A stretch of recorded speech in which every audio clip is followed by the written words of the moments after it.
conscient de l'explication scientifique. Vous voyez, indépendamment, même lorsqu'ils savent, ils la recherchent encore, parce que pour eux, elle remplit certains besoins terribles, profondément dans leur tripes. Il y a réaction, c'est que l'expérience peut ainsi être induite par méthode physique.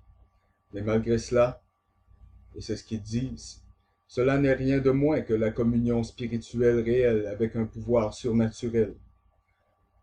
C'est le point sur lequel scientifiques et mystiques ne peuvent s'entendre. Le mystique est sûr qu'il a expérimenté une chose sublime. Et qui peut dire qu'ils ne l'ont pas? Ou, si vous n'avez pas connu cela, vous n'avez aucune base sur laquelle vous faire une décision. Mais vivre cette expérience est de vous mettre dans une position d'être contrôlé par d'autres. Donc, nous sommes dans un dilemme maintenant. Comment pouvons-nous explorer cela? Le scientifique dit au mystique que c'est une illusion. Il ne croira simplement pas cela.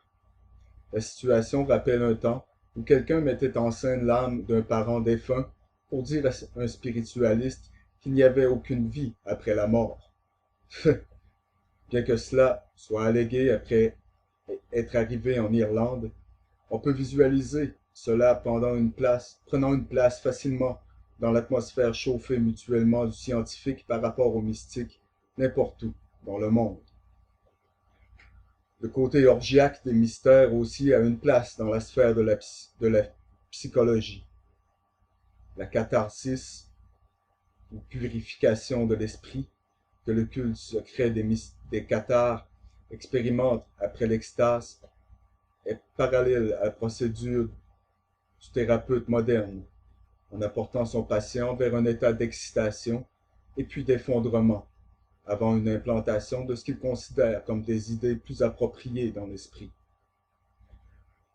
Le christianisme, bien sûr, n'était pas resté en arrière dans son utilisation du système de mystère pour les initiés, car il a fallu attendre jusqu'à 692 après Jésus-Christ pour que tous les croyants soient décrétés être admis au culte des chrétiens, et la suite de la période où il a été jugé opportun de célébrer certaines parties du culte en secret. Vous voyez, le christianisme au début était une société secrète elle-même. Et le nom concret pour cela était la société secrète amicale, ouverte, même si, au début, il n'y avait rien d'ouvert à ce sujet.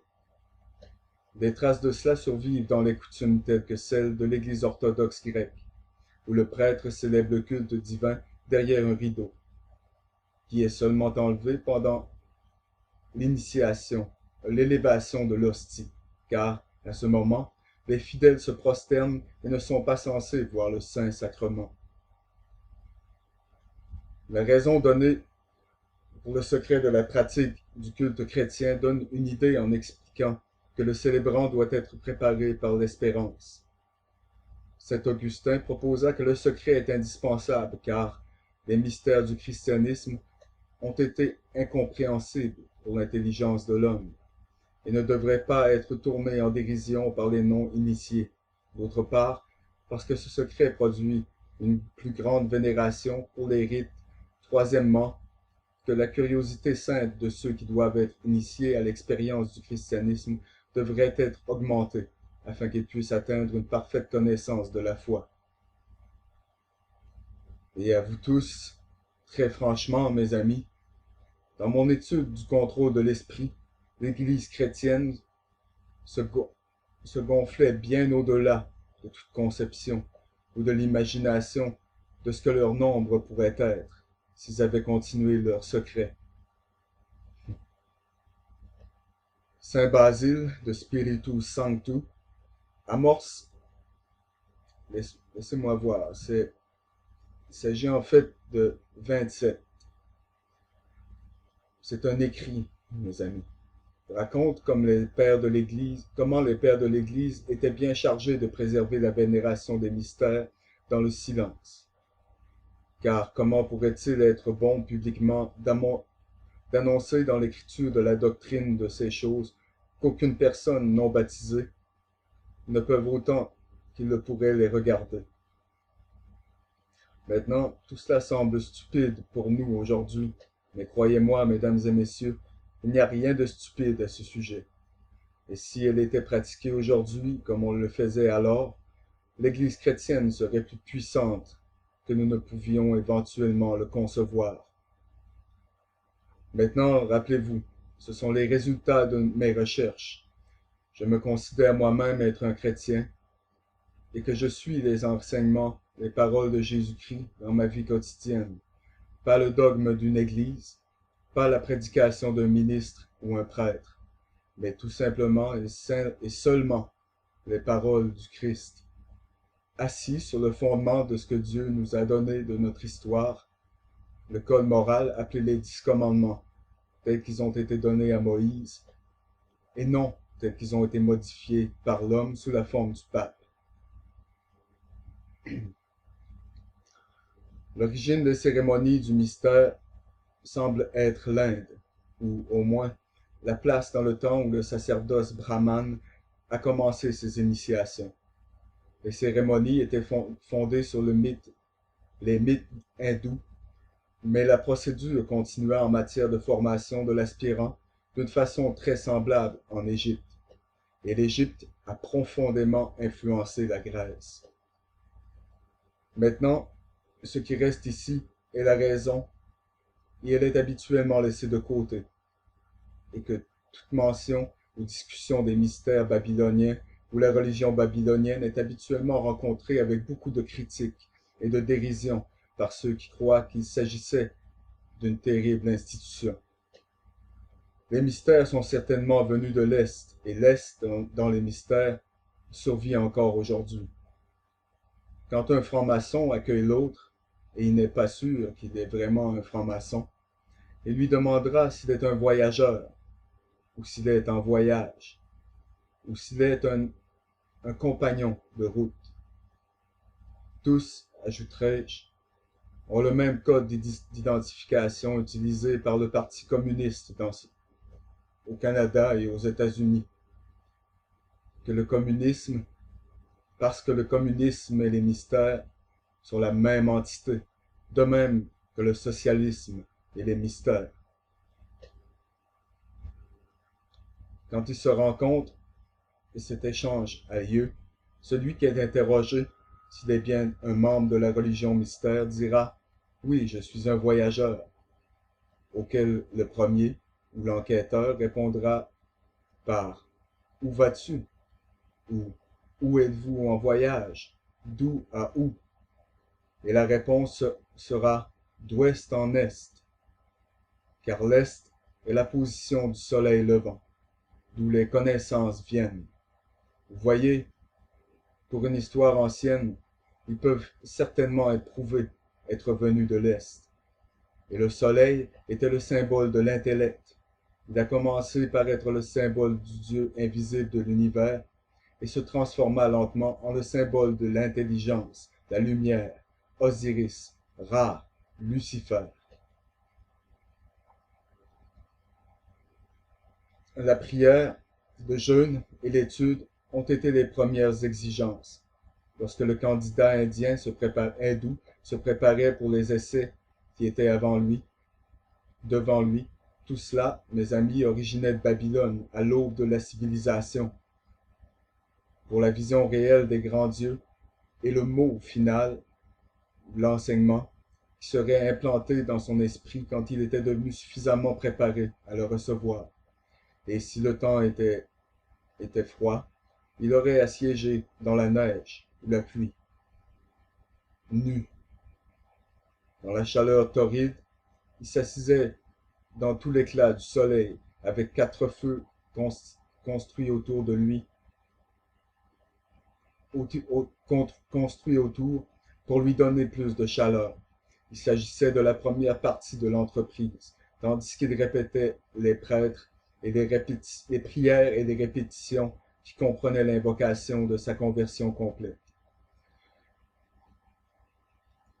Cette dernière concentration, mes amis, sur les désirs du candidat est appliquée dans plus d'un des mystères. Certaines des cérémonies d'initiation étaient cruelles et douloureuses. Couplées avec le mot qui est donné lors de la cérémonie, cela signifie que le pouvoir de suggestion est appliqué de manière continue et devrait pénétrer dans l'esprit à chaque moment où il est en mesure de le recevoir. Cette période de dévouement était succédée par celle durant laquelle il visitait la grotte de l'initiation.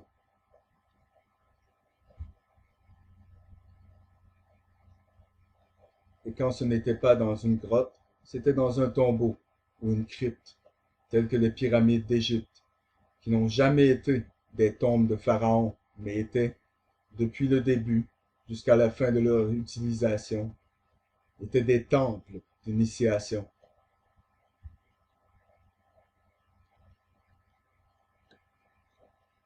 En passant par un tunnel d'obscurité complète, l'initié émergeait dans la caverne, où trois prêtres, habillés comme des dieux, l'attendaient dans un tableau resplendissant et intimidant. Après avoir été adressé et avoir participé à l'oraison de la prière, l'initié marchait vite autour du temple plusieurs fois. Cela est appelé circumambulation et était ensuite transporté à travers plusieurs souterrains et grottes éteintes. Pendant ce temps, il y avait des gémissements, cris et des cris de tous les côtés, tandis que les spectres lumineux et autres horreurs abondaient. À la fin de cette terrible expérience, l'aspirant arrivait à deux portes. Quand elles s'ouvraient au son de la trompette, la trompette conque, sacrée, la conque, des amis, est une coquille. Révélait une scène d'éclat et de gloire. Cette salle était pleine de tous les plaisirs sous la forme d'images, de musique et de parfums. L'initié se dirigeait vers l'autel dans la salle où il était de nouveau harangué et présenté avec son cordon septuple, ce qui marquait son passage à travers l'initiation. Maintenant, si l'on compare ces procédures avec celles qui étaient dites être effectuées chez les Égyptiens, le parallélisme est frappant, aujourd'hui même. Le candidat était appelé à un puits où il devait descendre jusqu'à ce qu'il arrivait à un tunnel. Torche à la main, il traversait une porte qui se formait avec un retentissant bruit, comme si elle ne serait jamais ouverte à nouveau. Il était accueilli par des silhouettes effroyables, qui lui offraient une dernière chance de revenir en arrière. Ensuite, il passait par un incendie, nageait dans un ruisseau souterrain dangereux, et dès qu'il arrivait à une porte et touchait un panneau pour l'ouvrir, un souffle d'air soufflait la lampe qui donnait la seule lumière disponible. Quelques types de machines le balançaient dans un puits sans fond, et comme il était sur le point de l'épuisement, la porte d'ivoire s'ouvrait, et il se trouvait sur le seuil d'un temple d'Isis resplendissant. Ici, les prêtres le recevaient dans leur entreprise. Il passerait par une série de tests. Il avait à subir le jeûne, et cela serait aujourd'hui appelé l'endoctrinement, avant qu'il ne puisse être considéré comme totalement initié, même dans les premiers degrés. Les expériences précédentes étaient suivies par les degrés plus élevés, ceux de Sérapis et Osiris.